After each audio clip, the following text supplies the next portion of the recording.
Hello मेरे प्यारे प्यारे शेरों, मेरे प्यारे बच्चों, देखिए ये आपके लिए है वीडियो। इसमें क्या है कि क्वेश्चन ये 12.1 से लेकर 12.2, 12.13.1, 13.2 के सारे मोस्ट इंपोर्टेंट क्वेश्चन है इसमें, जो आपके एग्जाम को क्रैक करा देंगे। ओके ओके मेरे प्यारे प्यारे शेरों, आ जाओ फटाफट। ये है, मैं क्वेश्चन स्टार्ट करता हूँ। देखो बिना टाइम वेस्ट किए वीडियो को लाइक कर देना और सब्सक्राइब कर देना और शेयर कर देना अपने व्हाट्सएप स्टेटस पर, इसका लिंक लगा देना सब। ओके चलिए, which of the following circles are congruent, ये कह रहा है इनमें से कौन सा सर्किल कॉन्ग्रेंट है। एक तो ये दे दिया C1, एक ये दे दिया C2, एक दे दिया C3, एक दे दिया C4। इनमें से कॉन्ग्रेंट पूछ रहा है। क्वेश्चन नंबर 4 है। अभी मैं 3, 1, 2 भी कराऊंगा, पहले क्वेश्चन नंबर 4 देखो और 6 देखो। ओके तो यहाँ पे C1 है, C1 यहाँ पे देखो, इसकी रेडियस कितनी है 3 सेंटीमीटर। कितनी है इसकी 3 सेंटीमीटर, और इसकी भी कितनी है 3 सेंटीमीटर। तो कॉन्ग्रेंट का मतलब होता है जब एक फिगर दूसरे को पूरा ढक ले, जब एक फिगर दूसरे फिगर को पूरा ढक ले तो वे एक दूसरे के क्या माने जा, कॉन्ग्रेंट माने जा। जैसे कोई सिक्का है हमारे पास, जैसे हमारे पास 5 रुपये का सिक्का है, दूसरे 5 रुपये के सिक्के को उस पर रख देंगे तो पहले वाला 5 का सिक्का जो है ढका नहीं जाएगा, दूसरे वाले को रख देंगे तो ये क्या हो जाएगा, ढक जाएगा इससे। समझ गए। तो ऐसे ही यहाँ पे 3 सेंटीमीटर इसकी रेडियस है 3 सेंटीमीटर। इसका मतलब ये हुआ कि C1 और C3 दोनों क्या है, कॉन्ग्रेंट है। और यहाँ पे देखो ये 2 सेंटीमीटर है C2, और यहाँ पे C4 भी 2 सेंटीमीटर है। इसका मतलब क्या हुआ, ये दोनों कॉन्ग्रेंट हुए, यानी कि C2 C4 के कॉन्ग्रेंट है और ये C1 C3 के कॉन्ग्रेंट है। समझ में आ गई बात। ओके अब इसे लिखेंगे कैसे, ये देखो ध्यान से। आंसर में क्या लिखना है, आंसर में लिखना है बच्चों C1 कॉन्ग्रेंट है किसके, C3 के, एंड C2 कॉन्ग्रेंट है C4 के। कॉन्ग्रेंट का ये साइन होता है प्यारे बच्चों, कॉन्ग्रेंट का ही साइन होता है ऐसे करके, और 2 लाइन ऐसे करनी है। समझ गए, ये कॉन्ग्रेंट का साइन होता है। तो C1 C3 के और C2 C4 के कॉन्ग्रेंट है। समझ में आ गई बात। तो क्वेश्चन नंबर 4 हो गया हमारा क्लियर। 7th क्लास का ये मैथ है, ठीक है, 7th क्लास के मैथ के बच्चों के लिए है ये। ओके अब आ जाओ यहाँ पे, क्वेश्चन नंबर 6 है। क्वेश्चन नंबर 6 देखो, in the given figure angle POQ equal to angle QOR equal to angle ROS। ये 3 एंगल दे रखे हैं और तीनों के तीनों क्या है, ये तीनों इक्वल है, ये भी इक्वल है, ये भी इक्वल है, और ये भी, तीनों एंगल इक्वल है बच्चों। ठीक है, तो यहाँ पे यू कह रहा क्या POQ एंगल, देखो ये एंगल का साइन होता है, ये जो ये लग रहा है ये एंगल का साइन होता है। ठीक है, POQ congruent angle QR congruent angle ROS, ये कॉन्ग्रेंट का साइन होता है बच्चों। ठीक है, यहाँ तक ये क्वेश्चन दिया हुआ है और क्वेश्चन में ये फिगर भी दिया हुआ है आपके। ठीक है, ये चित्र भी क्वेश्चन में ही दिया हुआ है। तो इसने कहा तीनों एंगल बराबर है। तो ये बताओ कि ये जो मैं लिख रहा हूँ, ये जो एंगल है POQ, ये आपस में कॉन्ग्रेंट भी होंगे या नहीं होंगे। फिगर आपके सामने है, तो फिगर आपके सामने है तो ध्यान से देखो, इसमें ये देखो, ये देखिए करना क्या है, देखो यहाँ तक क्वेश्चन मिलेगा, आपको करना क्या है, आपको लिखना है यस। यस क्यों लिखना है, क्योंकि POQ बीच वाला एंगल होता है बच्चों, बीच वाला जो बीच में बना हुआ होता है O पे देखना है हमें, और ये हमें ये देखना है प्योर क्यों देखना है, और बीच में देखना है एंगल। ठीक है, जैसे P और ये O और ये Q, समझ गए, एक एंगल तो ये बना। फिर यहाँ पे आओ QR पे, QO और ये R, एक एंगल ये हो गया, 2 हो गए। और ये ROS मतलब RO और ये S, समझ गए क्या होगा, ROS, यानी कि तीनों एंगल सेम हो गए। जब ये तीनों एंगल सेम हो जाए तो इसका मतलब ये कह रहा है, इज का मतलब है क्या ये कॉन्ग्रेंट है। हाँ भैया बिल्कुल कॉन्ग्रेंट है। जब तीनों एंगल सेम है तो ये इसको ढक लेगा, ये Q इसको ढक लेगा और ये इसको ढक लेगा। इसका मतलब तीनों एंगल क्या हुए, सेम। तीनों एंगल सेम है तो ये क्या हुए, कॉन्ग्रेंट हुए। तो आपको आंसर में क्या लिखना है, यस। आंसर में लिखना है छठे क्वेश्चन में yes, because all angles are equal, because all angles are equal, क्योंकि तीनों कोण बराबर है, इसलिए क्या हुआ, इसलिए ये कॉन्ग्रेंट है। इसने पूछा है इज मतलब क्या ये कॉन्ग्रेंट है, तुम्हें लिखना आंसर में यस, फिर कोमा लगाओगे, कोमा लगाकर because all angles are equal, इतना कर देना है। ठीक है, आगे बढ़ूं, ठीक है, ये क्वेश्चन हो गया। आ जाओ क्वेश्चन नंबर 5 पे, 5वें क्वेश्चन पे आओ।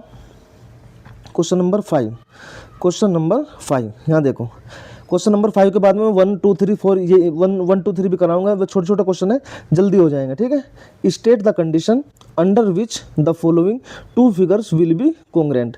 ये कह रहा है स्टेटमेंट दो, condition under which the following 2 figures will be congruent, यानी कि अगर हमारे पास 2 लाइन सेगमेंट है दो लाइन सेगमेंट है, तो ये कह रहा है कि कोंग्रेंट कब होंगी भाई, दो लाइन सेगमेंट कोंग्रेंट कब होंगी, एक तो लाइन ये होगी, ठीक है, और एक लाइन होगी ये, तो ये कोंग्रेंट कब होंगी मेरे भाई, कोंग्रेंट जब होंगी जब LB और MB दोनों बराबर होंगी। भाई ये लाइन इस लाइन को कब ढकेगी, जब दोनों की लेंथ बराबर होगी। तो आंसर हमारा क्या हुआ, if both length are same, यदि दोनों की लेंथ क्या हो जाए, सेम, तो टू लाइन सेगमेंट क्या हो जाएंगे, कोंग्रेंट हो जाएंगी। इसने ये पूछा है, ठीक है। उसके बाद ये कह रहा है कि दो एंगल कोंग्रेंट कब होंगे, दो एंगल कोंग्रेंट कब होंगे, टू एंगल्स, ये आंसर ये क्वेश्चन मिलेगा।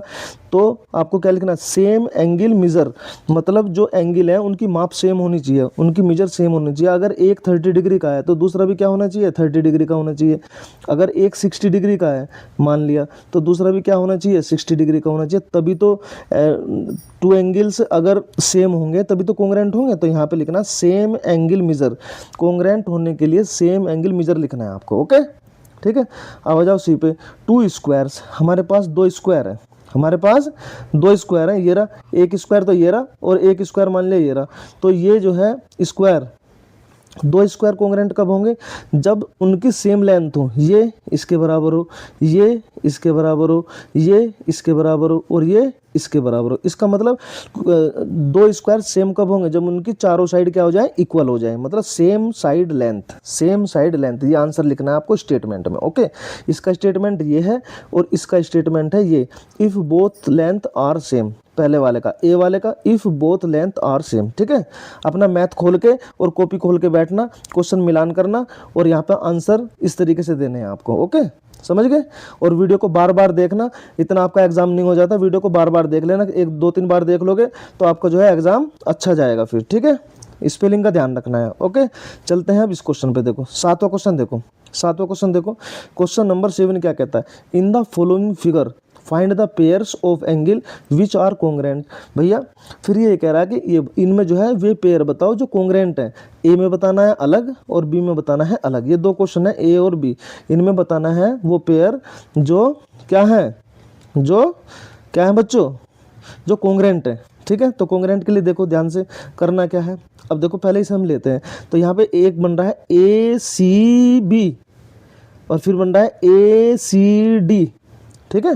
ये बन रहा है, एक तो ये है, ये भी 90 है, और ये क्या है, ये भी 90 है। इसका मतलब क्या हुआ, ये कह रहा है वे पेयर बनाओ, पेयर बनाओ, जोड़े बनाओ वे जो आपस में क्या है, कोंग्रेंट है, ठीक है। तो पहला तो होगा ACB, फिर होगा ACD, भाई ACD और बराबर है एंगल ACB के, दोनों क्या है 90 डिग्री है, दोनों 90 डिग्री है। तो इसका मतलब हमने क्या लिख दिया, पेयर्स लिख दे। एक आंसर ये हो गया हमारा, ACB बराबर ACD बराबर 90, दोनों के दोनों क्या है 90 डिग्री है, ठीक है। बात समझ में आ गई। चलिए यहाँ पे इसका एक आंसर ऐसे लिखना है। बी हमें ये दिया हुआ है, बी में देखो ध्यान से, मैं थोड़ा सा बढ़ा लूँ, ठीक है। ये देखो सामने देखो, ठीक है। 360 पी पे करके देखना वीडियो को तो साफ नजर आएगा बच्चों, ठीक है।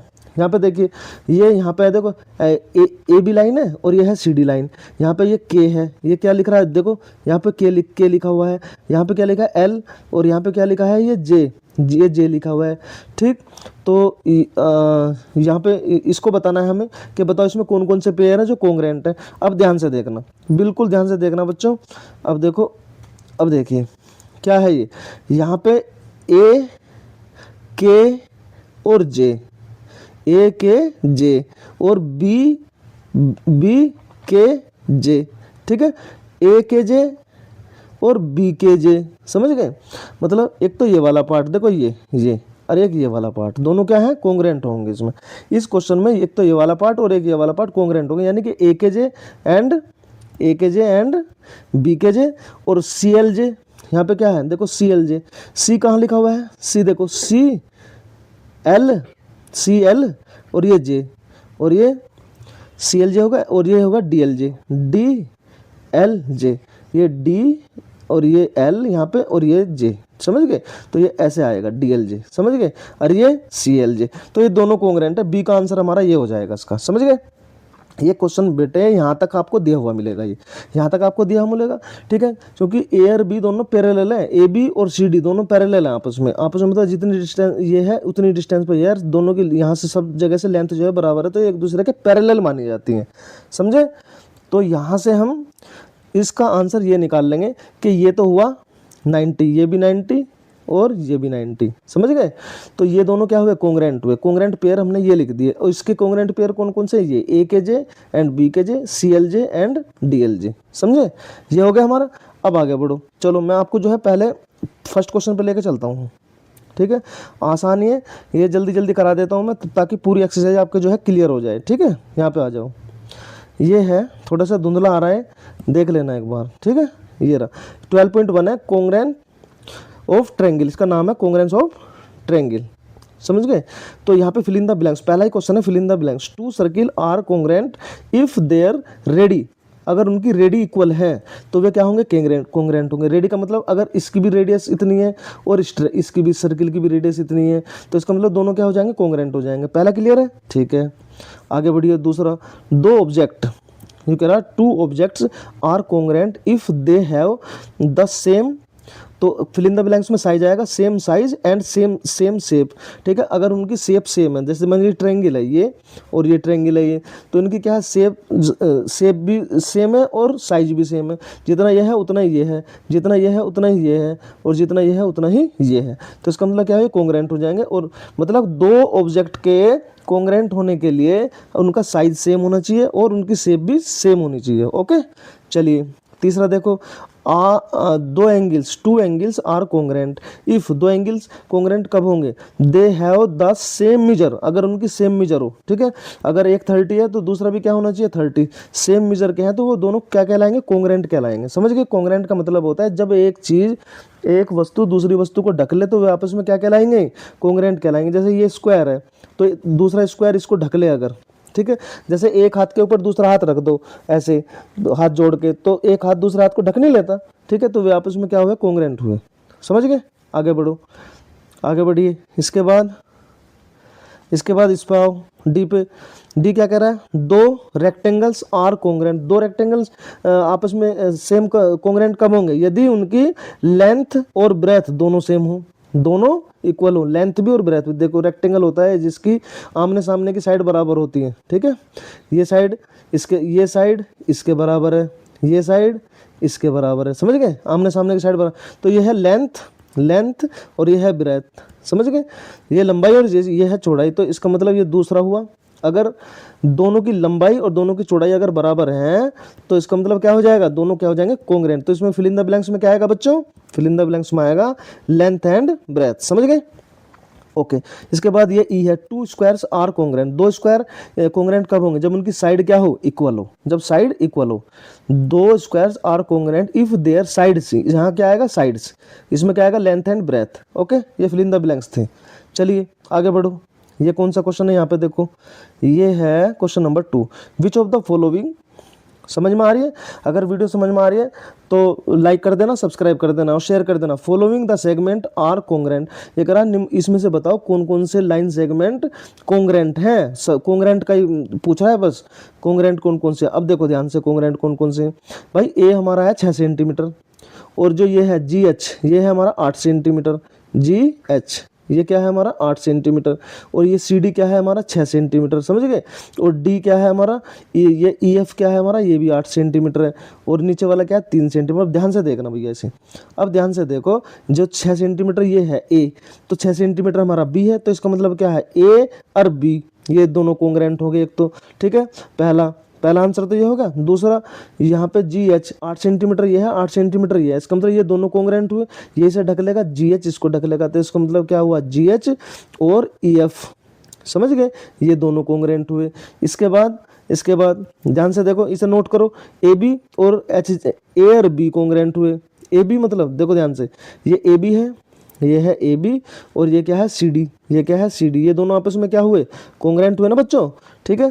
क्योंकि दोनों की लेंथ कितनी है, 6 सेंटीमीटर इसके, 6 सेंटीमीटर इसकी है, 8 सेंटीमीटर इसके, 8 सेंटीमीटर इसके, तो ये इसको ढक लेगी लाइन जब इसके ऊपर लाएंगे, ठीक है। अब यहाँ पे आ जाओ, यहाँ पे आइए, इसमें क्या है, ये 3 सेंटीमीटर है, ये है 3 सेंटीमीटर, ये है 7 सेंटीमीटर, इसका मतलब इनमें तो कोंग्रेंट है नहीं कोई सी भी, समझ गए। तो कोंग्रेंट कौन कौन सी, बस वही है ऊपर वाली, A B and C D, और G H and A B और सी डी और G H and E F, ऐसे लिख देना है आपको। ओके, चलते हैं नेक्स्ट क्वेश्चन पे। नेक्स्ट क्वेश्चन हमारा तीसरा क्वेश्चन, फोर्थ मैंने कराई दिया, तीसरा और देख लो ध्यान से। Which of the following angles are congruent, इसमें भी कॉन्ग्रेंट पूछा है। अब देखो ए है हमारा 50 ढूंढो, इसमें कहीं है ये रहा, तो ए और डी कॉन्ग्रेंट हो गए, ए और डी कॉन्ग्रेंट हो गए। अब इसके बाद बी, इसके बाद क्या है बी हमारा ये है, बी देखो 90 डिग्री है, यहाँ से देखो बी 90 है, 90 और कौन सा आया बी और सी, ये भी 90 है, बी और सी भी 90 है, बी और सी क्या है 90, ये भी कॉन्ग्रेंट होगी। इसका मतलब ये 50 ये होगा, और यहाँ पे ई और एफ ये भी 110 डिग्री का है और ये भी 110 डिग्री का है, इसका मतलब ई और एफ भी कॉन्ग्रेंट हो गए।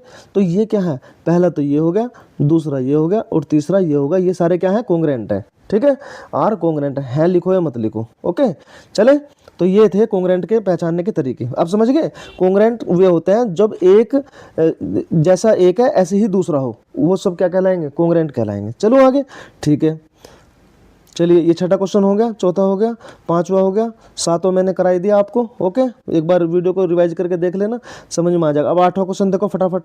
आठवें क्वेश्चन में क्या कहना चाह रहा है, आठवें क्वेश्चन में कहना चाह रहा है मेरे भाई, आठवें क्वेश्चन में बच्चों ये कहना चाह रहा है कि circle C1 is congruent to circle C2।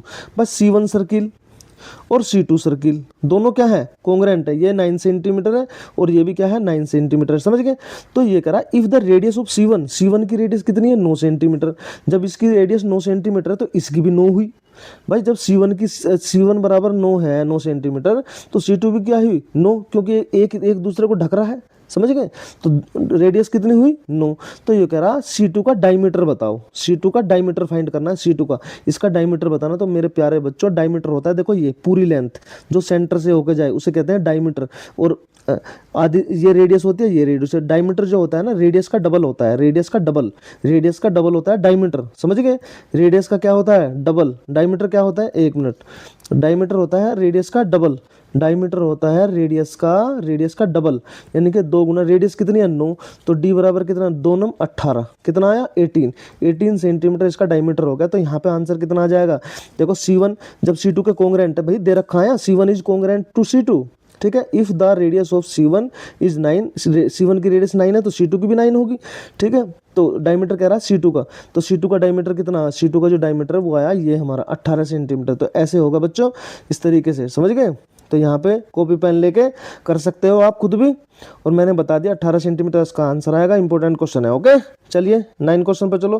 Question number 9 ध्यान से देखना, इस क्वेश्चन को ध्यान से देखना है। चलिए 2 रेक्टेंगल है, PQRS है एक, तो एक है TUVW, PQRS ये रहा PQRS, ठीक है। PQRS रेक्टेंगल हो गया, और ये होगा TUVW, समझ गए। दूसरा होगा ये दोनों क्या है कॉन्ग्रेंट है, मतलब एक दूसरे को ढक लेता है, कॉन्ग्रेंट हो गए। If the length of the rectangle PQRS is 24 centimetre, भाई इसकी लेंथ कितनी है 24 है, ठीक है। तो इसकी भी तो 24 ही हुई लेंथ, भाई लेंथ तो दोनों की बराबर हुई ना, इसकी भी और इसकी भी। जब ये एक दूसरे को ढक लें तो इसकी भी लेंथ 24 और इसकी भी 24 हुई, ठीक है। एंड इट्स पेरीमीटर कितना है 80 मीटर, पेरीमीटर दोनों का सेम होगा, 80 इसका होगा, ठीक है, और 80 ही इसका होगा। पहले मैं आपको क्वेश्चन समझा रहा हूँ। Find the length of breadth of the rectangle TUVW की लेंथ भी बतानी है और ब्रेथ भी बतानी है। भाई TUVW को कह लो या PQRS की कह लो, बात तो एक ही है, ठीक है। तो देखो ध्यान से, अब आ जाओ यहाँ पे जो मैंने सोल्यूशन कर रखा है। पर लेंथ ऑफ PQRS कितनी है 24 सेंटीमीटर, तो लेंथ ऑफ TUVW इसकी लेंथ कितनी होगी, इसकी भी हो जाएगी कितनी, L बराबर 24 सेंटीमीटर। पहले तो आंसर ये होगा, लेंथ तो ये आ गई, ठीक है। अब पेरीमीटर कितना दिया 80, पेरीमीटर का फॉर्मूला होता है 2 × L + B, 2 गुना लंबाई प्लस चौड़ाई बराबर 80, ठीक है, ये फॉर्मूला होता है। अब 2 से 80 को काट दिया, कितना आया 40 आ गया, ठीक है, 40 आ गया। L + B कितना है 40। अब लेंथ कितनी दे रखी है हमें 24, लेंथ की जगह 24 रखा, प्लस B बराबर कितना 40, ठीक है। तो यहाँ से B की वैल्यू कितनी आ जाएगी 40 में से ये 24 इधर चला जाएगा, तो जब 40 में से 24 जाएगा तो कितना बचेगा, B बराबर 40 - 24 कितना आया 16 मीटर, कितना आया 16 मीटर, कितना आया 16 मीटर, ओके 16 मीटर आ गया। तो ब्रेथ कितनी हुई 16 मीटर। भैया जब लेंथ हमारी कितनी है 24, तो L बराबर तो आएगा 24 और ब्रेथ कितनी है हमारी 16, यही हमारा आंसर है। दोनों के लिए लेंथ भी ब्रेथ भी सेम होंगी, समझ गए, लेंथ भी और ब्रेथ भी सेम होंगी। आगे पीछे करके वीडियो को देख सकते हो समझने के लिए, ठीक है। यहाँ पे देखो पेरीमीटर इतना 2 से डिवाइड करा इसको, ये फॉर्मूला होता है 2 से डिवाइड कर दिया, इस वाले 2 को यहाँ नीचे ले जाएंगे 40 आ जाएगा, ठीक है। एल की वैल्यू 24 रख दी, 24 प्लस बी इक्वल टू 40 और बी बराबर 24 को इधर लेके तो माइनस में हो गया, 40 माइनस 24 कितना है 16 आ गया, ठीक है। तो टी यू वी डब्ल्यू की लेंथ तो कितनी आई 24 मीटर और ब्रेथ कितनी आई 16, ठीक है। क्योंकि दोनों के दोनों क्या है एक दूसरे के कोंग्रेंट है, दोनों एक दूसरे कोंग्रेंट है दिया हुआ है, तो ये इसका सॉल्यूशन है। ओके, समझ गए इतनी बात। तो ये थी हमारी 13.1 एक्सरसाइज, इसमें है टोटल 9 क्वेश्चन, समझ गए। अब चल वो 12.1, अब आते हैं हमारे किस पे 12.2 पे, 12.2 पे ध्यान से देखना है। इसने 12.2 में पहला क्वेश्चन ये कह रहा है name the sides all the congruent rule, बस सारे कोंग्रेंट रूल बताओ कितने हैं। तो देखो पहला रूल तो है एस एस एस, तीनों साइड अगर इक्वल है तो एस एस कोंग्रेंट रूल कहलाएगा, ठीक है। तीनों साइड, एक साइड, दो साइड, तीन साइड, ठीक है। ट्रायंगल में अगर किसी ट्रायंगल की तीनों साइड इक्वल है, ट्रायंगल में कितने साइड होते हैं 3, ट्रायंगल में 3 साइड होते हैं, अगर 2 ट्रायंगल दे रखे हैं हमें दोनों की साइड इक्वल है तो वो कहलाएंगे एस एस। तो पहला तो क्या हुआ एस एस, ठीक है। दूसरा क्या हुआ एस ए एस, सास बोलते हैं इसको, क्या बोलते हैं सास, साइड एंगल साइड, ठीक है। एस का मतलब क्या हो जाएगा साइड, समझ गए। और ए का मतलब क्या है एंगल, ये ध्यान रखना, इन्हें नोट कर लेना, साथ साथ नोट करते हुए चलो बेटे, ठीक है। चलिए आगे बढ़ो। तो मैंने 2 बताए तुम्हें, देखो एक तो एस एस एस, एक बताया एस ए एस, एक बताया एक है R H S, right hypotenuse side, right angle hypotenuse side, ये है राइट हैंड साइड नहीं कहेंगे इसको, राइट हाइपोटेनस साइड। मैं समझाऊंगा इन्हों क्या होते हैं, ठीक है। राइट एंगल हाइपोटेनस साइड, ठीक है, ये होता है 4th नंबर का। और जो तीसरे नंबर का होता है ये पहला, ये दूसरा और ये तीसरा। और चौथा क्या होता है हमारा ए एस, 2 एंगल और एक साइड बराबर, आस इसे कहेंगे आस, 2 एंगल बराबर और एक साइड। अगर किसी ट्रायंगल के 2 एंगल बराबर है, 2 एंगल बराबर है और उसकी एक साइड बराबर है, ठीक है, तो वो भी क्या होंगे कोंग्रेंट होंगे, मतलब वो एक दूसरे को ढक सकते हैं, समझ गए। चलिए आगे बढ़ो। ये रहा सेकंड नंबर का, ये रहा सास, ये मैंने सारा लिख रखा है इसमें, अगर स्क्रीनशॉट लेना चाहो तो स्क्रीनशॉट ले लो, नोट कर लेना अगर ये आता है क्वेश्चन, ठीक है। इसके बाद यहाँ देखो तीसरे नंबर का क्या है 4, ये रहा राइट एंगल हाइपोटेनस, ये है 4th नंबर का। इसके बाद ये तीसरे नंबर का है A S A, A S A कह लो या ए एस कह लो, बात तो एक ही है। ओके, 2 एंगल है इसमें बराबर और एक साइड बराबर है, ठीक है। तो angle side angle A S A, समझ गए। चार प्रकार के होते हैं, चारों के नेम है, चार नेम है कोंग्रेंट होने के, 4 रूल हैं, समझ गए। अब इस पे चलते हैं अगले वाले क्वेश्चन पे, ये समझाना जरूरी था आपको। अब आ जाओ दूसरे वाले क्वेश्चन पे। दूसरा क्वेश्चन क्या कहना चाह रहा है, ध्यान से देखो। If you are to prove that, आपने प्रूव किया ट्रायंगल एबीसी कोंग्रेंट है डीईएफ के using SAS congruent criteria, SAS नहीं S S S triple S congruence criteria, you are given that A B equal to कितना है D, A C equal to कितना है D F, what information is needed to establish the congruence, ठीक है। तो अब ये बताओ कोंग्रेंट होने के लिए क्या जरूरत है। भाई हमें 2 ट्रायंगल दे दिए ए बी सी और डी एफ, ध्यान से देख लो भैया अभी से, ये है ए बी सी कोंग्रेंट दे दिया, डी ई एफ ये दे दिया। तो देखो ए डी को ढकेगा, बी ई को ढकेगा और सी किसको ढकेगा एफ को ढकेगा, समझ गए।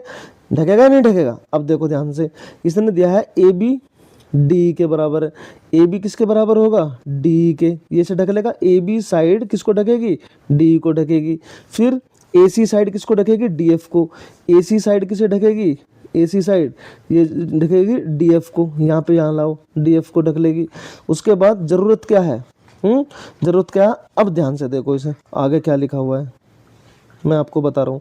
इसमें देखो पूरा सॉल्यूशन है, आपको करना क्या है, यहाँ से स्टार्ट करना है। ये दो ट्रायंगल है ए बी सी और डी ई एफ, ये 2 ट्रायंगल है। यहाँ से ए बी डी के बराबर है, ये दिया हुआ है, ए सी डी एफ के बराबर है, ये भी दिया हुआ है। भाई ए बी डी एफ के बराबर, ए बी किसके बराबर है डी के, डी ई के ये बराबर होगा इसके, समझ गए।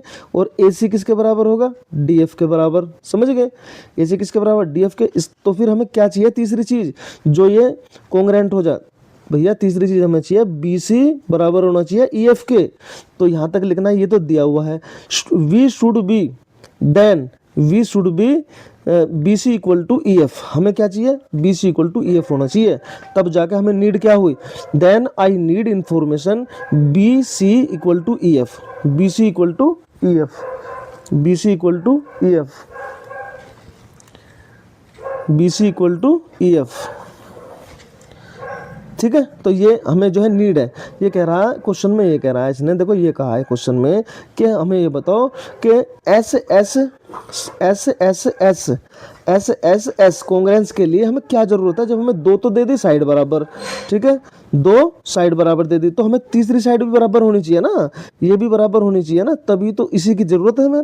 ये कह रहा तो हमें क्या नीड है, हमें क्या नीड है, इसे पूरा करने के लिए हमें क्या जरूरत है, तो हमें जरूरत है ये साइड भी इसके बराबर होनी चाहिए, मतलब बी सी बराबर हो ई एफ के। ठीक है, तो ये इसका आंसर है।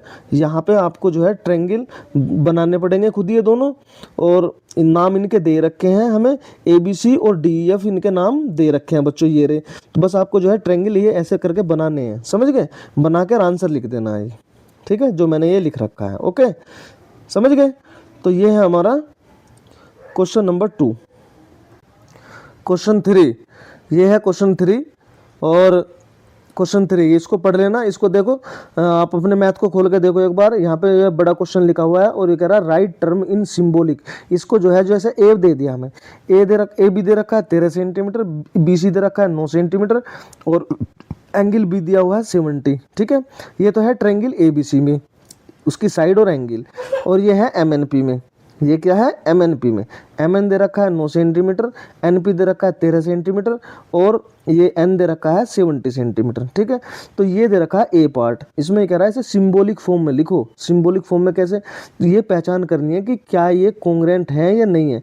अब यहाँ पे देखो, ये कह रहा है ए बी 13 सेंटीमीटर, तो एन पी कितना है, एन पी कितना है हमारा 13 सेंटीमीटर, एक साइड तो ये मैच कर गई। ठीक है, फिर कह रहा है बी सी 9 सेंटीमीटर, इसमें एम एन 9 सेंटीमीटर है, तो इसका मतलब ये दोनों साइड मैच करके देख लो। ठीक है, और बी कितना है, एंगल बी कितना है 70, और एक एंगल एन इसका भी 70 है। इसका मतलब सिंबॉलिक फॉर्म क्या हुई, ट्रायंगल ए बी सी जो है, जो ए बी सी है इसमें, वो ट्रायंगल एम एन पी के कॉन्ग्रेंट है। मतलब ट्रायंगल ए बी सी और वो ट्रायंगल एम एन पी के क्या है, कॉन्ग्रेंट है। ये लिखना है आपको, ओके। सिंबॉलिक फॉर्म ये है, बस आंसर में आपको ये लिखना है, ये आपको दिया हुआ मिलेगा इतना, देखो ये पार्ट आपको दिया हुआ मिलेगा, समझ गए, और आपको सिंबॉलिक फॉर्म में इतना लिखना है बस। ठीक है, यहाँ ये भी दिया मिलेगा, ट्रायंगल एम एन पी की साइड ये है और ट्रायंगल ए बी सी की साइड है ये, तो आपको जो है लिखना है इतना। ठीक है बेटे, ये कर लेना। अब आ जाओ बी पर, अब आ जाओ बी पर, यह है बी।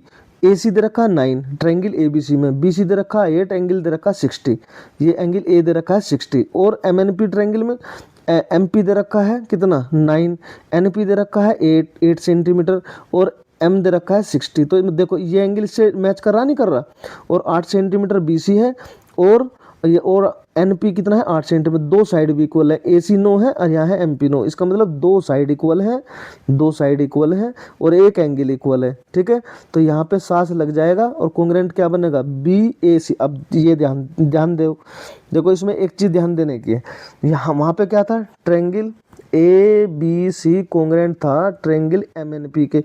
अब थोड़ा सा ध्यान देना, यहाँ पे मैं कुछ सिखाना चाह रहा हूँ आपको, एम एन पी। अब देखो इसमें ए सी कितना है 9, भाई देखो ए सी, और यहाँ पे कॉन्ग्रेंट लगा दो।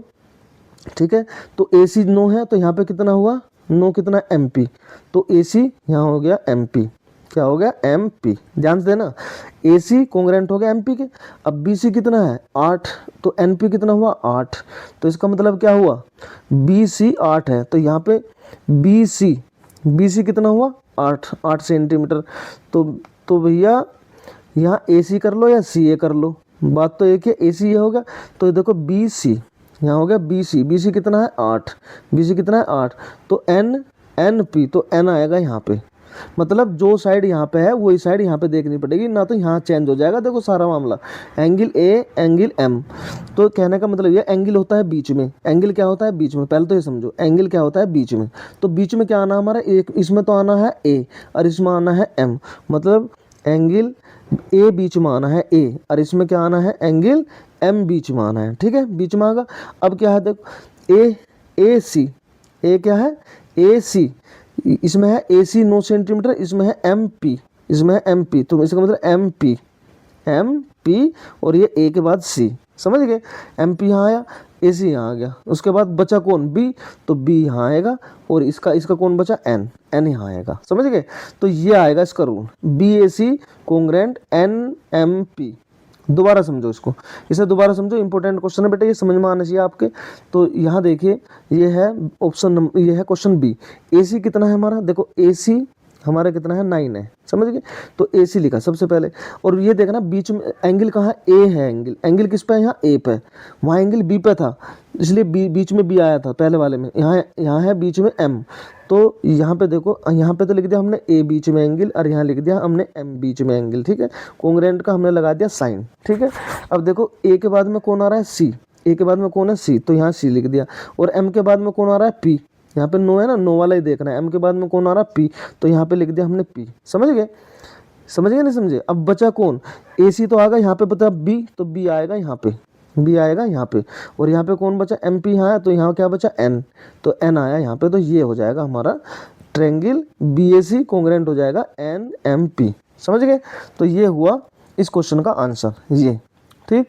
मैंने ये रूल भी लिख रखा है, देखो हिंदी में लिख रखा है, पहले बीच में जो एंगल दिए हैं उन्हें लिख लेते हैं, बीच में मतलब जो एंगल दिए हुए हैं, जैसे एंगल ए दिया होता है और एंगल दिया हुआ है एम, तो पहले इन्हें बीच में लिख लेंगे ए एम, ठीक है, दिया ए के बाद सी व एम, एम के बाद पी आया है, उसी प्रकार लिखना है, मतलब ए के बाद सी आया है और एम के बाद पी आया है, देख लो एम के बाद पी ना, ठीक है, और ए के बाद क्या है, ए के बाद वहाँ पे सी है, ए सी बराबर 9 सेंटीमीटर है, तो ए के बाद में सी है, तो यहाँ पे ए के बाद में सी लिखा, कोंग्रेंट का साइन लगाया, और एम के बाद में पी लिखा, और ए सी बी ए सी है ना भाई, ए बी सी तो है, ए बी सी ट्रायंगल है हमारा, तो हमारे ए और सी तो आ गए, कौन बच रहा, बी बच रहा ना, तो बी को हम यहाँ लिख देंगे, और यहाँ पे एम पी है, यहाँ एन बी है, तो एन को यहाँ लिख देंगे, तो इसका मतलब ट्रायंगल ये और ट्रायंगल ये, समझ में आ गई बात।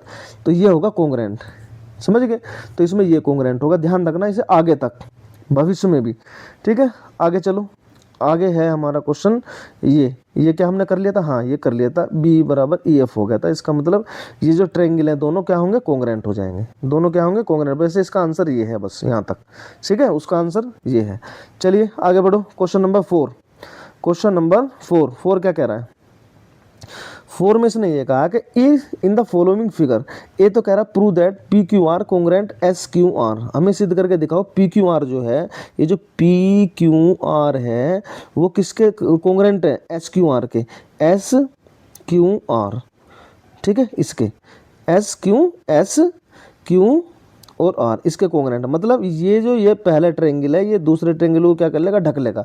पहले तो इसे सिद्ध करो, फिर ये बताओ क्या डज, मतलब क्या Q R bisect angle P Q S and P R S, क्यों भाई ये कहना चाह रहा है, थोड़ा मैं इसे बढ़ा लेता हूँ, देखिए ये कह रहा है सिद्ध करो कि पी क्यू आर कोंग्रेंट है एस क्यू आर के। चलो ये तो हम सिद्ध कर देंगे, ठीक, जब एक ट्रायंगल दूसरे ट्रायंगल को ढक लेगा तो ये सिद्ध हो जाएगा। फिर ये कह रहा does Q R bisect angle P Q S and P R S, क्या क्यू आर जो है पी क्यू एस को और पी आर एस को बाइसेक्ट करता है, अगर करता है तो बताओ करता है नहीं करता, और उसका कारण भी दो, अपने आंसर का कारण भी बताओ। फिर ये कह रहा इज एंगल पी बराबर एंगल एस, क्या एंगल पी एंगल एस के बराबर है, अगर है तो क्यों है, ये भी पूछ रहा है, समझ गए। तो इनका आंसर देखो अब क्या, अब ये चित्र तुम्हें दिया हुआ मिलेगा, ये चित्र तुम्हें दिया हुआ मिलेगा। सबसे पहले हमें प्रूव क्या करना है, सबसे पहले बच्चे हमें प्रूव करना है, हमें सबसे पहले प्रूव का क्या करना है कि ये जो ये ट्रायंगल है ना, ये वाला पी क्यू आर ये दूसरे वाले ट्रायंगल एस क्यू आर के सर्वांग समय मतलब कोंग्रेंट है। तो उसके लिए हमें क्या करना पड़ेगा, ध्यान से देखना है, ये है ट्रायंगल पी क्यू आर और एस क्यू आर में जो हमें सिद्ध करना है उसमें देखना है। ये कह रहा है triangle P Q R congruent triangle, ध्यान से देखो ज़्यादा हार्ड नहीं है ये, ट्रायंगल एस क्यू आर ये करना है, ये हमें ट्रायंगल प्रूव करना है। तो इसका मतलब देखो भाई ये जो हमें चित्र दिया हुआ है इसमें पी क्यू किसके बराबर है, एस क्यू के, अब तुम कहोगे कि हमें कैसे पता चला कि ये इसके बराबर है, पी आर किसके बराबर है, एस आर के, ये हमें दिया हुआ है, समझ गए। तो ये हमें पता कैसे चला, देखिए यहाँ पता कैसे चला, ये पता ऐसे चला कि देखो ये साइड एक एक एक लाइन पे ये लग रहा है लाइन, तो ये इसके इक्वल है, एक ये लग रही है लाइन, ठीक है, पेपर में ये क्वेश्चन में दिया हुआ है ऐसे, ठीक है, ये इसके बराबर हुई, तो पी क्यू बराबर एस क्यू हुआ, देखो पी क्यू बराबर एस क्यू हो गया, समझ गए।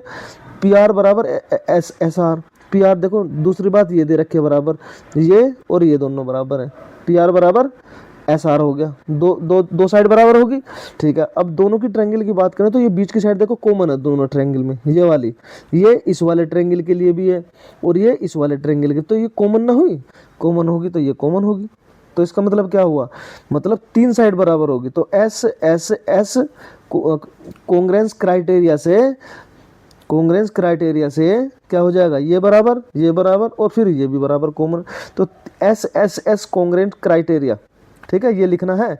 Then S S S side side side congruence criteria से ये triangle P Q R congruent है ट्रायंगल एस क्यू आर के, ये हमें सिद्ध करना था, प्रूव्ड मतलब सिद्ध करना, प्रूव्ड मतलब सिद्ध हुआ, तो ये हमारा सिद्ध हो गया, समझ गए, ये हो गया हमारा सिद्ध, समझ गए, हमें यही प्रूव करना था, ठीक। अब दूसरे में क्या लिखना है, यस डज, डज वाला जो क्वेश्चन है उसमें क्या लिखना है, उसमें लिखना है हमें डज क्यू आर बाइसेक्ट ये और ये कारण भी पूछ रहा है, तो तुम्हें लिखना है यस, उसमें क्या लिखना है, yes Q R bisect P Q S, P Q S, P Q S and P R S, yes लिखना है आंसर में, और Q R bisect P Q S and P R S, because क्योंकि Q R is common side of P Q R and triangle S Q R, क्योंकि ये जो side है ना, ये कौन सी भला, ये जो क्यू आर साइड है ये क्या है, हमारी कॉमन साइड है, इसलिए ये इसको बाइसेक्ट करता है, ठीक है, किसको बाइसेक्ट करता है, देखो ध्यान से, ये यहाँ पे आओ, यहाँ पे आओ, ये कह रहा है Q R bisect P Q S और P R S, P Q S और पी आर एस को ये बाइसेक्ट करता है, ये बाइसेक्ट नहीं करता क्योंकि ये बीच में कॉमन है, भाई यही तो दोनों में कॉमन है, ये इसको और इसको दोनों को अलग नहीं कर रही, तो इसका मतलब ये बाइसेक्ट का मतलब होता है आधा, मतलब ये दोनों को आधा आधा बांट दे, कहने का मतलब ये वाली लाइन, समझ गए, ठीक है, यही समझाना था इसमें, ओके। चलिए सी पे चलिए, सी में क्या कह रहा है, सी में क्या कहना चाह रहा है, सी में पूछ रहा था कि क्या एंगल पी एंगल एस के इक्वल है, भाई एक बात बताओ, ये जब हम इसको ऐसे मोड़ोगे, इसको ऐसे फोल्ड करोगे इस तरीके से, तो क्या ये एस पी को ढक नहीं लेगा, भाई अगर हम ऐसे फोल्ड कर दे इसको, देखो बीच में से फोल्ड कर दो इसको, तो ये पी एस को ढक लेगा नहीं ढक लेगा, तो इसका मतलब पी एस के बराबर हुआ, पी एस के बराबर हुआ, क्यों, क्योंकि ये इसको ढक लेगा, क्योंकि ये इसके कॉन्ग्रेंट है, क्योंकि ये इसके कॉन्ग्रेंट है, तो आंसर में क्या लिखना है, यस, क्या लिखना है, yes angle P equal to angle S, because ये दोनों क्या है, कॉन्ग्रेंट है, जो पहले वाली कंडीशन हमने सिद्ध करी थी ना, उसको ऐसे कैसे लिख दो, यहाँ से यहाँ लिखना है yes angle P equal to angle S because करके ये वाली कंडीशन लिख देने, होगा हमारा आंसर कंप्लीट, ठीक है। तो इस तरीके से हम क्वेश्चन को कर सकते हैं, समझे नहीं समझे। चलिए आगे, वीडियो को लाइक कर देना, शेयर कर देना। अब चलो आगे देखते हैं क्वेश्चन कौन सा है। अब आ जाओ पांचों क्वेश्चन पे, ये था फोर्थ, ठीक है। फोर्थ क्वेश्चन ध्यान से देखो, फोर्थ क्वेश्चन में कह रहा find whether the following triangles are congruent, give reasons for your answer. इसमें ये कह रहा find whether the following triangle, ठीक है। नीचे जो ट्रायंगल दिए गए हैं, ट्रायंगल की साइड वगैरह दी गई हैं, तो ये कॉन्ग्रेंट है, ठीक है। इनका कारण बताओ, इनका कारण बताओ ये कॉन्ग्रेंट क्यों है, ठीक है। बस ये पूछा है। अब देखो इतना क्वेश्चन आपको दिया हुआ मिलेगा, इतना क्वेश्चन दिया हुआ मिलेगा इन ट्रायंगल एबीसी, क्या है ये एबीसी, और ये क्या है एक्स वाई जेड, ये क्या है एक्स वाई जेड, ठीक है। तो देखो एंगल सी एंगल वाई के बराबर, बी सी इसके बराबर, एक साइड ये बराबर और एक एंगल ये और एक एंगल देखो ये बराबर, एंगल लिखा है ऐसे, तो दो तो इसमें एंगल बराबर हो गए, एक ये रहा एक ये रहा, दो एंगल बराबर हो गए और एक साइड बराबर होगी। इसका मतलब क्या है, कॉन्ग्रेंट हुए। तो इसमें कौन सी प्रॉपर्टी लगेगी, सास, दो साइड बराबर है और एक है एंगल बराबर, तो इसका मतलब बाई सा, इसका मतलब ये हुआ by S A S criteria से ट्रायंगल एबीसी कॉन्ग्रेंट हुआ किसके, ट्रायंगल एक्स वाई जेड के। ये हमारा आंसर हो जाएगा और ये लिखना है आपको। टू एंगल्स आर इक्वल, दो एंगल्स आर इक्वल है, and one side also equal, भाई दो एंगल भी इक्वल है और एक साइड भी इक्वल है, समझ गए। तो इसका मतलब ये क्राइटेरिया लगेगा सास, दो साइड और एक एंगल, और ट्रायंगल हो जाएगा हमारा कॉन्ग्रुएंट। इतना करना है बस ए में। आगे बढ़ो, इसमें देखो क्या कह रहा है, इसमें क्या कह रहा है, in P Q R and D F, P Q इसके बराबर है और क्यू एंगल ई के बराबर है और क्यू आर ई एफ के बराबर। कहने का मतलब है एक तो साइड ये, एक साइड ये, दो तो साइड बराबर होगी और एक एंगल। इसमें भी कौन सा लग रहा है, यहाँ पे two angles and one side are equal, both of them, ठीक है। दोनों में क्या है, दोनों में दो तो एंगल, दो तो साइड इक्वल है और एक है एंगल बराबर, ठीक है। तो ये हो जाएगा साइड एंगल साइड, ये क्या हो जाएगा, साइड एंगल साइड। तो यहाँ पे हो जाएगा P Q R D E F के, डी ई एफ के, इन दोनों में देखो P Q R D F के कॉन्ग्रुएंट हो गया। ये लिखना है बस आंसर। क्यों हुआ ये भी बताना है। यहाँ हेयर मतलब यहाँ, हेयर मतलब यहाँ two angles and one side are equal both of them, ठीक है। Hence P Q R congruent हो गया डी ई एफ के, समझ गए। ऐसे ऐसे लिखना है। और यहाँ पे कौन सा क्राइटेरिया लग रहा है, सास, S A S congruence criteria लग रहा है, इसलिए ये कॉन्ग्रुएंट है, मतलब दो साइड इक्वल है और एक एंगल, ठीक है। अपना मैथ की जो है बुक खोल के बैठ जाना कि क्या दिया है, आधा तो क्वेश्चन इसमें दिया हुआ है, आंसर मैंने बताई दिया, रिवाइज करके देख लेना एक बार। आगे बढ़ो, आगे बढ़ो। क्वेश्चन नंबर 6, क्वेश्चन नंबर 6 क्या कह रहा है, ठीक है। क्वेश्चन नंबर 6, चलो 6 बाद में कराते हैं, पहले हम कराते हैं question number 10। Which of the following statements are true for the adjoining figure, for the adjoining figure, following statement are true. इनमें बताना कौन सा स्टेटमेंट ट्रू है, ठीक है। ध्यान से पढ़ लेना, मैथ खोल के बैठो, उसमें क्वेश्चन लिखा हुआ है P S Q congruent are P Q. ध्यान से देखो पहले इसे, क्वेश्चन नंबर 10 को ध्यान से देखना, अपने मैथ की बुक खोल के बैठो एक बार, चलो यहीं पे देख लो। चलो छठे क्वेश्चन को आपको समझना है, देख लेना एक बार, और ध्यान से देखने के बाद मुझे बताना कि इसमें जो है कहाँ समझ में नहीं आया, ओके। मैं 10वां क्वेश्चन कराता हूँ आपको। Which of the following statements are true for the adjoining figure, ठीक है। P S Q congruent are P Q, इसमें ये पूछा, पहले तो ये ए दिया है, फिर दिया है बी, फिर दिया है सी। तो यहाँ से हम पहले हम चल देखते हैं ए को। भाई P Q, P S Q है, पी एस और ये हमारा क्यू, सही है। पी एस क्यू बराबर आर पी क्यू, ये है आर पी क्यू, ये दिया हुआ है, ठीक है।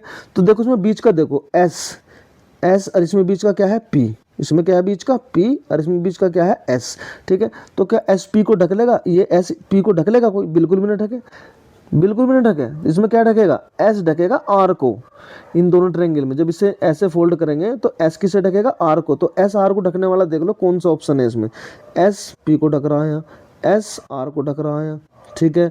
ये भी हो सके, और यहाँ पे भी एस आर को ढक रहा है, ठीक है। दो कंडीशन होगी है सही, इनमें तीनों में से एक कंडीशन सही है। अब देखो यहाँ पे पी क्यू को ढकना चाहिए, पी क्यू को ढकना चाहिए, तो पी किसे ढक रहा है, देखो पी पी को ही ढक रहा, पी पी को ढक ही नहीं सकता, इसका मतलब ये भी गलत हो गया और ये तो गलत हो ही गया, क्योंकि यहाँ एस पी पे नहीं हो सकता। यहाँ पे देखो एस एस आर पे हुआ इसमें तीसरे वाले में, और पी किसे ढक रहा है, क्यू को ढक रहा है, पी किसे ढक रहा है, क्यू को। दोबारा देखो, दोबारा देखो, इसमें देखो पी क्यू को ढकेगा, पी क्यू को ढकेगा, बिल्कुल सही बात है, क्यू को ढक लिया। एस क्यू को ढकेगा, एस एस आर को ढकेगा, सॉरी एस किसे ढकेगा, आर को, ठीक है। एस आर को ढक लिया, और क्यू पी को ढकेगा, क्यू किसे ढकेगा, पी को। तो पी को कौन ढकेगा, क्यू ढकेगा, समझ गए। पी को क्यू ढक देगा और क्यू को पी ढक देगा, क्यू को पी ढको या पी को क्यू ढको, बात तो एक है। इसका मतलब तीसरा ऑप्शन सही है, आपको आंख बंद करके तीसरा ऑप्शन करिए आना है, तीसरा ऑप्शन इसका बिल्कुल सही है, ठीक है। ध्यान से करके आना, और देख के कभी कभी जो है टीचर जो है वो सी को ए बना दे और ए को सी बना दे, ठीक है। ये भी ध्यान रखना है इसमें, कभी तुम देखोगे सी है उसका तो आंसर हमने सी कर दिया, नहीं, आगे पीछे भी ऑप्शन कर सकते हैं टीचर, समझ गए। आगे बढ़ो, चलिए छठा क्वेश्चन आपको करना है। यहाँ देखो 7वां क्वेश्चन, हम 7वें क्वेश्चन में क्या कहा गया है। 7वां क्वेश्चन ये है, in the adjoining figure P O बराबर क्यू एंड पी बराबर क्यू, ठीक है।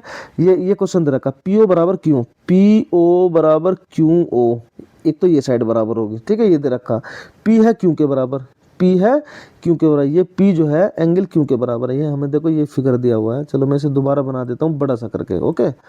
ये दिया हुआ है ये और ये, समझे।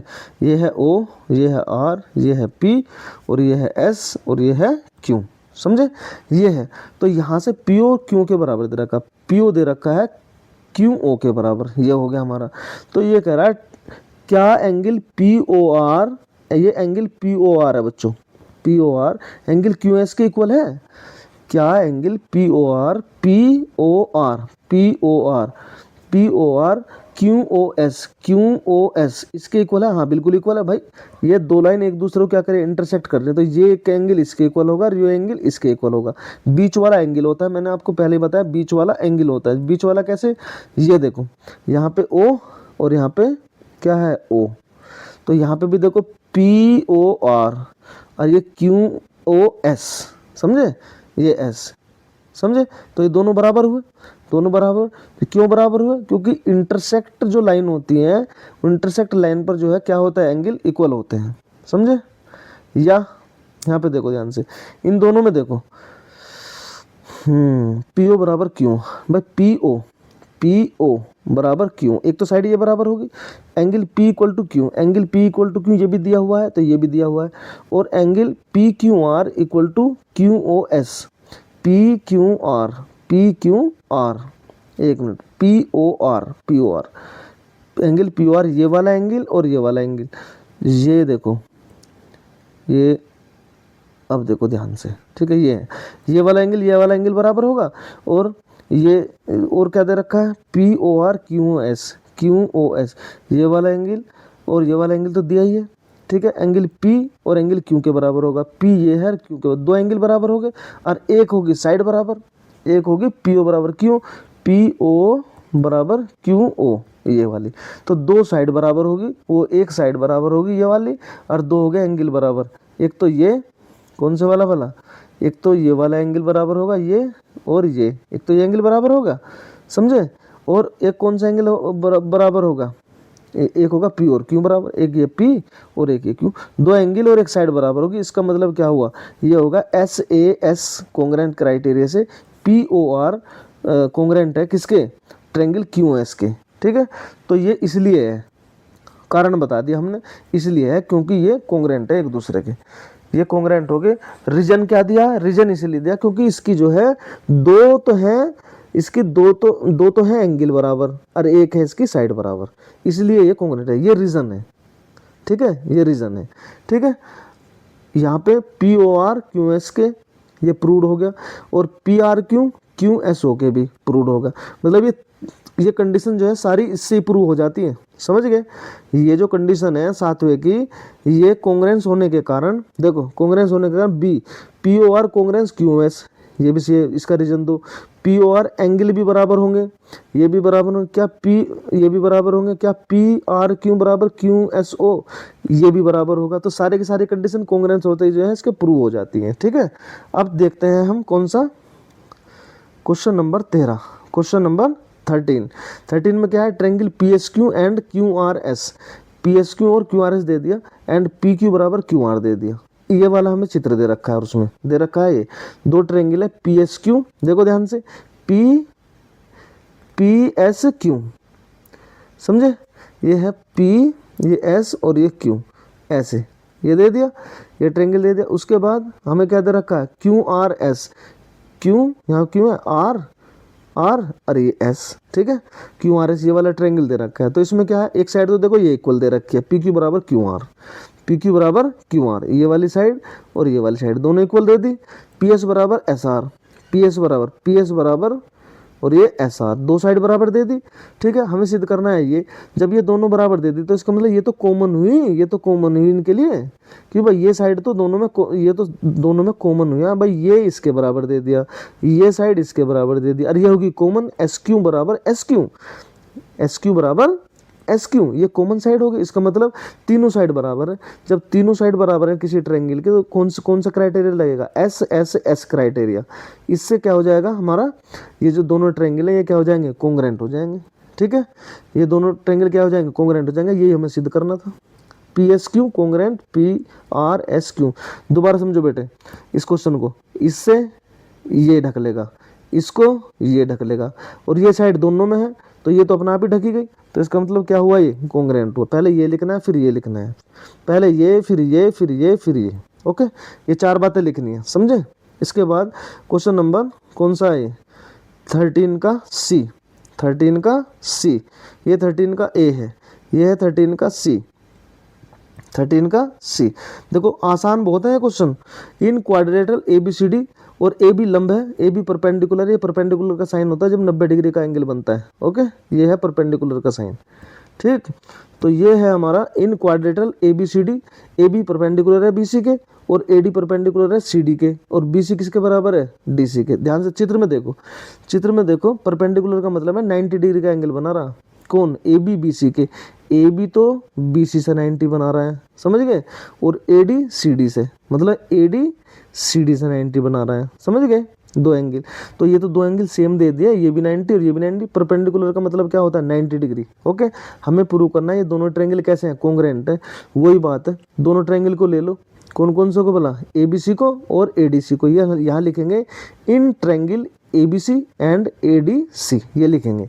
फिर बी सी बराबर डी सी, बी सी बराबर डी सी, ये लिख लिया भाई, दे रखा है ये तो, ये देखो ये दे रखा है, ये दे रखा है। फिर ए बी सी ए डी सी के बराबर है, ए बी सी, बीच वाला एंगल होता है ये 90, ए डी सी ये भी 90 हो गया।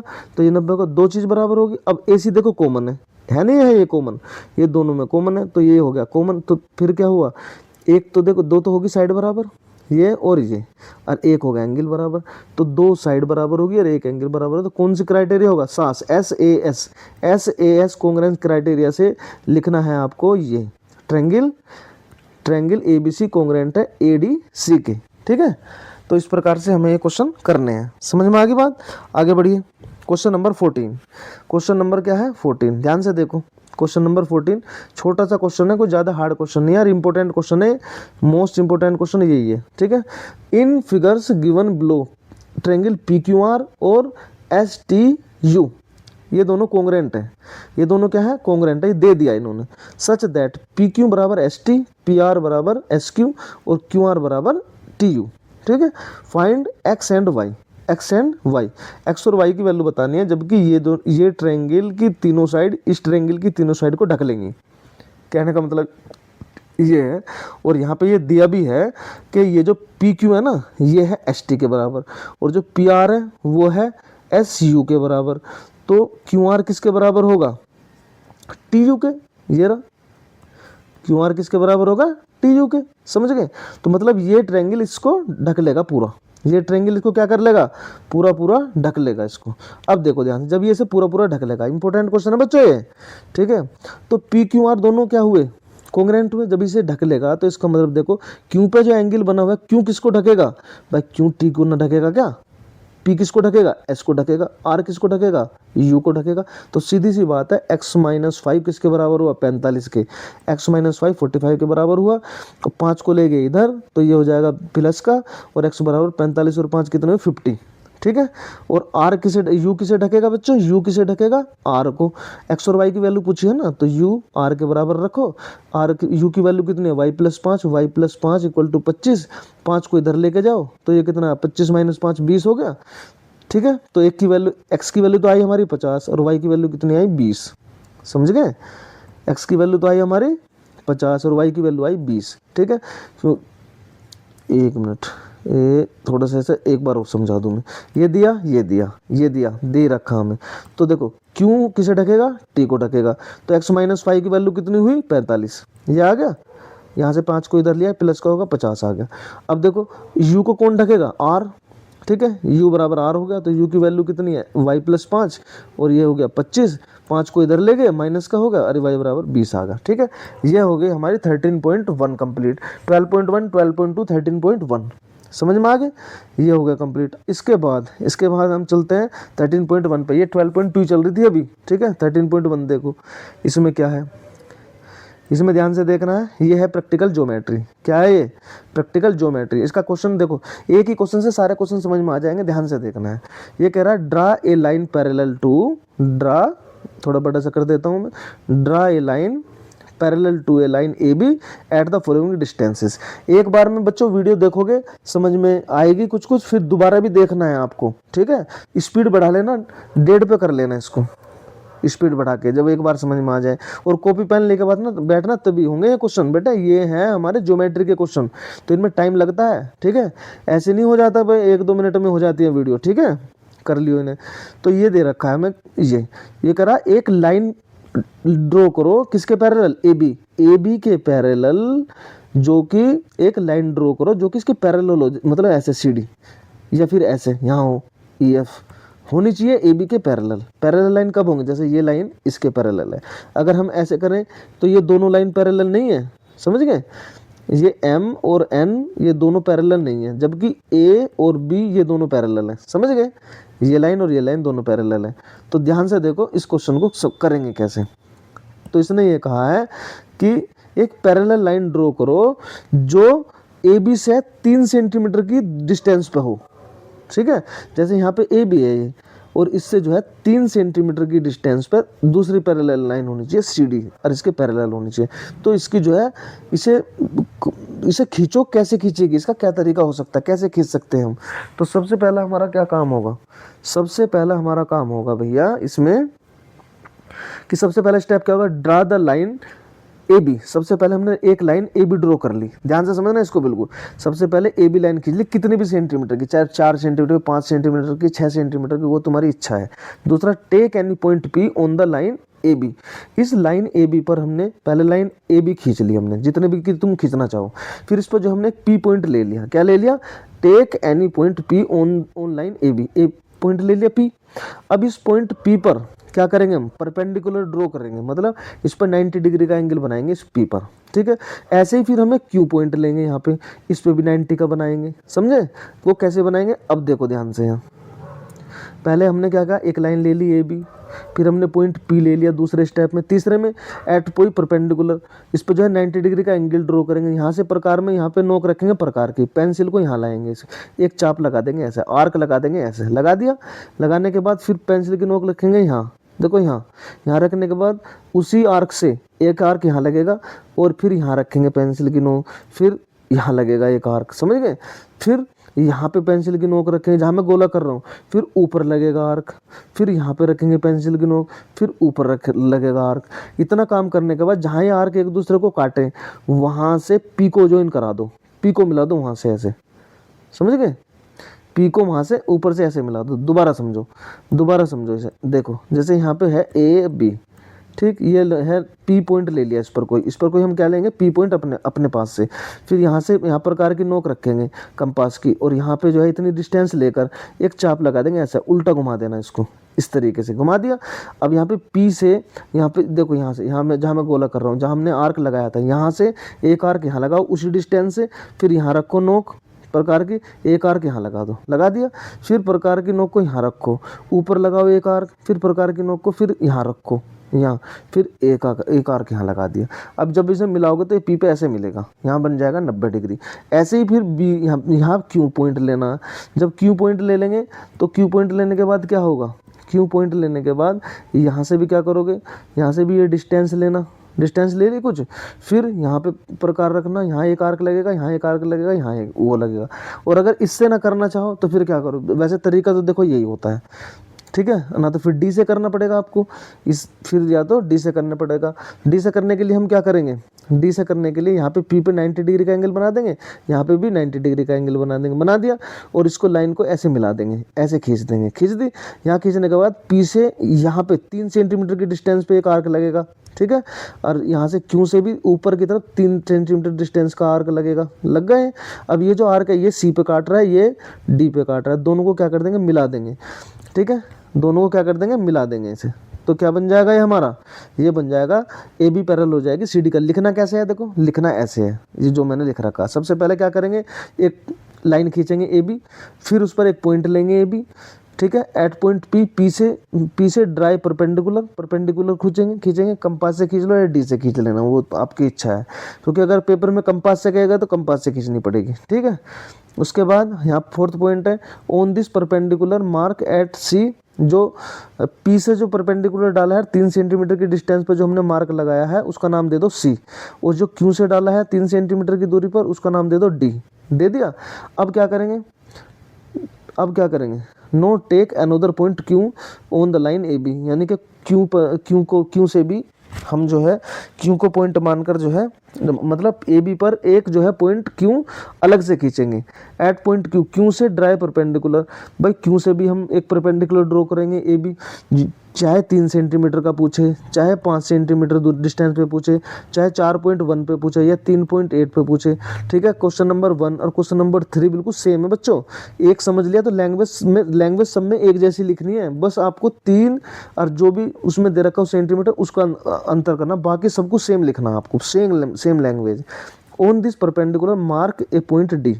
ठीक है, तो ये क्यू डी बराबर 3 सेंटीमीटर होगा। जैसे यहाँ पे देखो, अरे ये 2 लाइन थी ना, ये 2 लाइन थी, ये बार बार मिट जाता है यार, क्या करूँ। ए बी, ये 2 लाइन थी, यहाँ पे सी डी हो गया था यहाँ से, ये क्यू था, ये था पी और ये था हमारा क्यू, ये था हमारा पी। तो पी से पी सी और क्यू से क्यू डी। ठीक है, ये तो है क्यू डी बराबर 3 सेंटीमीटर है, तो ये 3 ही दोनों। ठीक, तो सब सी को डी से ज्वाइन करा देंगे, तो इसका मतलब क्या हुआ, ये ए बी के पैरेलल ना हुई, ऐसे खींचेंगे इसको।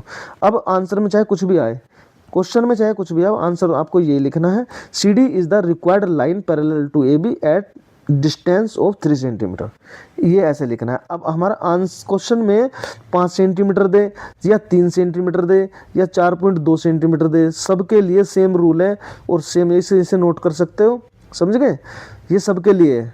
अब है 13.2 पर आ जाओ फटाफट, अब खत्म होने वाले हैं बेटे। ठीक है, 13.2, चलिए 13.2 क्वेश्चन में क्या कह रहा, ये कह रहा construct N equilateral triangle in which the length side is 15 centimetre. हमें एक ट्रायंगल, इक्विलेटरल ट्रायंगल बनाना है जिसकी साइड कितनी है 15 सेंटीमीटर। इसका मतलब ये कह रहा है एक ट्रायंगल बनाओ जो तीनों साइड कितनी है 15 सेंटीमीटर की, लेकिन बनाना है किससे, कंपास से, पेंसिल से, और बस पेंसिल से और कंपास से बनाना है, और स्केल रहने चाहिए साथ में। तो क्वेश्चन है हमारा ये, ड्रा ए लाइन सेगमेंट। सबसे पहले देखो क्वेश्चन ये हुआ, हमें क्या करना, सबसे पहले हम एक लाइन सेगमेंट ड्रॉ करेंगे, ए बी बराबर 15 सेंटीमीटर, ये लिखना है आपको। ओके, जैसे मैंने यहाँ करके दिखाया आपको, 15 सेंटीमीटर ले लेना। ठीक है, तो वहाँ पे जो आपका स्केल होता है वो कितना होता है, 6 इंच का होता है। वो 6 इंच का मतलब क्या है, उसमें 15 सेंटीमीटर होते हैं।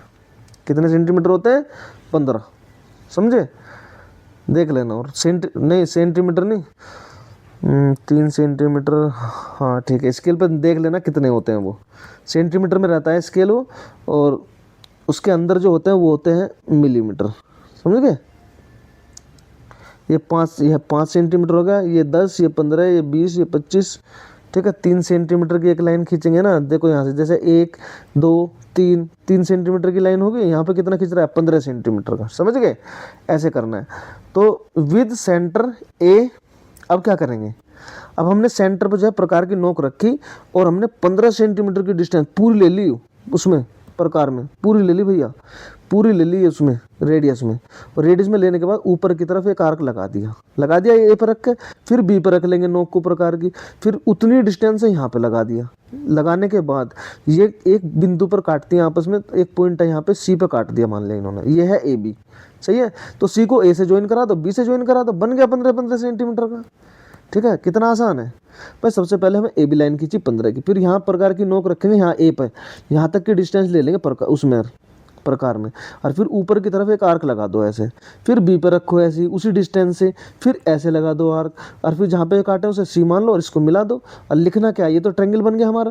और लिखना कैसे है हमें लिखना कैसे है, सबसे मेन बात है लिखने की। तो लिखेंगे कैसे, सबसे पहले हम क्या करेंगे, इसमें लिखने में ये वाला स्टेप लिखेंगे, step number 1, draw line segment A B बराबर 15 सेंटीमीटर। ठीक है, with centre A and radius 15 centimetre draw an arc. ठीक है, विद सेंटर के ए के साथ रेडियस 15 सेंटीमीटर ली और एक आर्क ड्रॉ कर दिया हमने, ऊपर कर लो या नीचे कर लो, आपकी मर्जी है। ठीक है, सिमिलरली फ्रॉम सेंटर बी से भी हम क्या करेंगे, रेडियस 15 सेंटीमीटर लेंगे और ड्रा एन आर्क। ठीक है, ये लाइन यहाँ पे लिखनी है, बस बी करना है, सेंटर बी। ठीक, अब यहाँ पे नोट क्या करना है, two arc intersect each other, दो आर्क एक दूसरे को इंटरसेक्ट कर रहे हैं ना, कहाँ पे कर रहे हैं, पॉइंट सी पर। अब क्या करेंगे, ए से सी को एंड बी सी को मिला दिया, ए को सी से मिलाया और बी को सी से ज्वाइन करा दिया।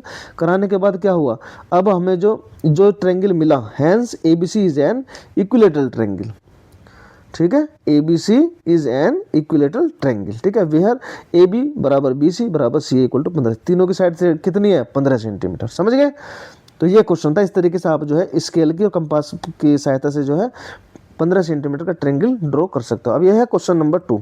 क्वेश्चन नंबर 2 13.2 का question number 2, construct A B C, angle B कितना दिया है 120 और ए बी दिया है 11 और बी सी दिया है 12 सेंटीमीटर। ठीक है, तो यहाँ पे करना क्या है, draw a line segment A B equal to 11 centimetre. सबसे पहले हम 11 सेंटीमीटर की लाइन ड्रॉ कर लेंगे। ठीक है, ये लाइन लिख ली हमने, ये देखो सब में लिखनी है, at point B construct an triangle of 120 degree, angle B पर 120 डिग्री का एंगल बनाएंगे। एंगल बनाने में आपको सिखा दूंगा अलग वीडियो में। ठीक है, तो एंगल बी का 120 डिग्री का बनाएंगे, ये डी से बना लेना फिलहाल आप, किससे बना लोगे, डी से बना लेना। 120 डिग्री का एंगल हो गया। ठीक है, उसके बाद मार्क ए पॉइंट सी, अब सी को मार्क करेंगे हम। ठीक है, सी हमने मार्क कर लिया ऑन द न्यू रे ए सी पर हमने सी को मार्क कर लिया, सी को मार्क कर लिया, ये कर लिया। ज्वाइन ए टू सी, ए से सी को ज्वाइन करा दो, ए को सी से ज्वाइन करा दो, तो ये हो जाएगा A B C is the required triangle A B C. ठीक है, दोबारा देखो, हमें कंस्ट्रक्शन करना है, एंगल बी पे 120 डिग्री का बना है और ए बी कितना है 11, बी सी कितना है 12। तो देखो ए बी तो लिख लिया, पहले हमने 11 बना लिया, बी सी पे 120 डिग्री का एंगल बना के बी से सी तक की डिस्टेंस काट ली 12, देखो आर्क लगा दिया, ऐसे लगा दिया। फिर ए को सी से ज्वाइन करा दिया, यहाँ पे सी मान लो, ए को सी से ज्वाइन करा दिया। यही हमारा क्या है, रिक्वायर्ड ट्रायंगल, यही है ट्रायंगल ए बी सी। ये 4 स्टेप लिखने, पहला, दूसरा, तीसरा और चौथा। ठीक है, 4 स्टेप में इसकी कहानी खत्म।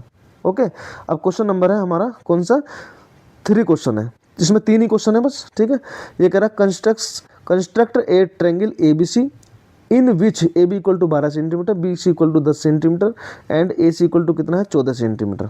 ठीक है, सबसे पहले ए बी कितना है 12, ए बी कितना लिख कर लिया हमने 12 सेंटीमीटर। भाई 12 सेंटीमीटर प्रकार में लो, ए पर नोक रखो, 12 सेंटीमीटर नापो और एक आर्क लगा दो, ऐसे ये ए बी 12 सेंटीमीटर हो गया। फिर ए को सेंटर मानो और कितनी डिस्टेंस भर लो उसमें, भाई कितने, ए सी कितना है 14, ए सी 14 सेंटीमीटर ऐसे लगाओ, लगा दिया।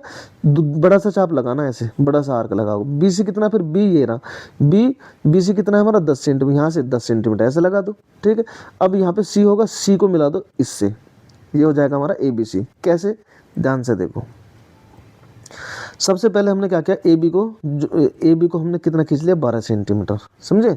फिर ये है draw a line segment A B बराबर 12 सेंटीमीटर विद सेंटर ए, देखो बिल्कुल सेम लैंग्वेज लिखी है मैंने, with centre A and radius 14 centimetre, draw an arc, centre A पे प्रकार की नोक रखो और 14 सेंटीमीटर का आर्क लगा दो, लगा दिया।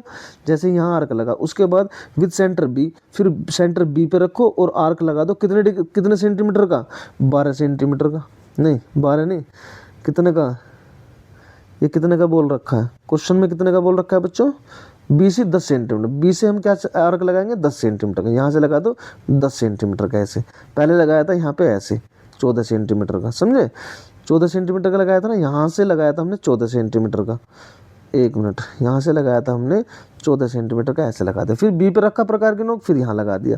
सी पे काट रहा तो बी सी, ये हो गया 10, ये हो गया 14, ये हो गया 12, बन गया ट्रायंगल। ठीक है, ये 4 स्टेप लिखने हैं आपको इस क्वेश्चन में, 4 स्टेप लिखने हैं। कैसे लिखने वाला, सबसे पहले ये लिखना है आपको, draw line segment 12 centimetre with centre A radius 14 centimetre, draw an arc with centre B and radius 10 centimetre, draw an another arc, both are cutting at C, दोनों एक दूसरे को कहाँ काट रहे हैं, सी पर इंटरसेक्ट कर रहे हैं, समझ गए। ये यहाँ दोनों एक दूसरे को कहाँ काट रहे हैं, सी पर। Now join A C and B C, A को सी से ज्वाइन करा दो और इसको सी को बी से ज्वाइन करा दो, समझे। तो hence A B C is a required is the required triangle, मतलब यही हमें रिक्वायरमेंट थी, ऐसे ही ट्रायंगल की हमें बनाने की ज़रूरत थी। ठीक है, तो ये थे 13.1। अब यहाँ पे देखो नोट में बता रहा हूँ मैं आपको, आपके पास जब क्वेश्चन ये सोल्व करो तो कंपास होना चाहिए, प्रकार बोलते हैं जिसको, जिसमें पेंसिल लग जाती है और घुमा देते हैं उसको, पेंसिल होनी चाहिए, इरेजर होना चाहिए, कटर होना चाहिए और स्केल होना चाहिए। ये 5 चीज़ें आप पे जो है होनी चाहिए। ठीक है, और ये सभी आपके पास होने चाहिए जब आप पेपर देने जाओगे। ठीक है, और हमारे चैनल को कर देना भैया सब्सक्राइब बच्चों, like subscribe and share. Sonu sir PCM class पर आपका बहुत बहुत धन्यवाद वीडियो देखने के लिए। ठीक है, और ये सारे के सारे क्वेश्चन अगर आप रिवाइज करके देखोगे तो आपकी जरूर समझ में आए, 1-2 बार जो है देख लेना इनको। ठीक है, तभी आएंगे बेटे समझ में। ये मैथ में सबसे हार्ड चीज़ होते हैं, मैथ में सबसे हार्ड यही होते हैं, कंस्ट्रक्शन करना। ठीक है, ट्रायंगल वाले क्वेश्चन ये सबसे हार्ड माने जाते हैं। मैथ में सबसे हार्ड पोर्शन यही होते हैं, ट्रायंगल वाला पोर्शन, क्वाड्रिलेटरल वाला पोर्शन, इनसे हार्ड कुछ नहीं होता। अगर आपने एक दो बार ये वीडियो देख ली तो आपके जो है सारे के सारे कंसेप्ट क्लियर हो जाएंगे। ठीक है, तो वीडियो को कर देना लाइक शेयर और सब्सक्राइब बच्चों। थैंक यू, और बताना कमेंट्स बॉक्स में वीडियो कैसी लगी, आपके समझ में आया कुछ या नहीं आया। ठीक है, मुझे बताना। ओके, थैंक यू, मिलते हैं किसी नेक्स्ट वीडियो में। Okay, thank you.